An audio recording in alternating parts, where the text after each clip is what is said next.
In Wahpeton, North Dakota, the Minn-Dak Farmers Cooperative sugar beet processing plant is humming. The workers at the co-op are turning sugar beet plants into the sugar you use in your kitchen. It's a big job. You really don't know what you're walking into every morning when you come into work. Emily is a process engineer. She's part of the team that keeps the co-op running smoothly. Emily first started working at Minn-Dak as a college intern while studying chemical engineering at the University of North Dakota.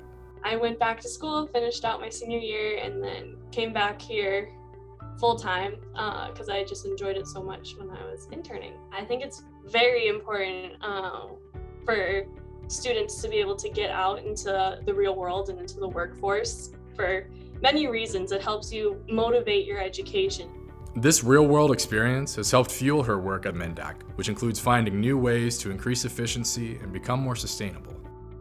One way the co-op is working to create more sugar while using fewer resources is by recovering waste heat. The co-op captures the heat from hot water that needs to be cooled and then uses it in another part of the process that requires warm water. We actually are able to put that through a heat exchanger and be able to heat up our flume water, which is the water that's used to transport the beets from the pile grounds all the way into the factory to get sliced up. Repurposing this excess heat lowers the overall steam usage, which allows the co-op to conserve resources such as coal or natural gas for the steam boilers. Sustainability is always top of mind for Emily. How are we protecting the earth and the land and the resources for the generations ahead of us?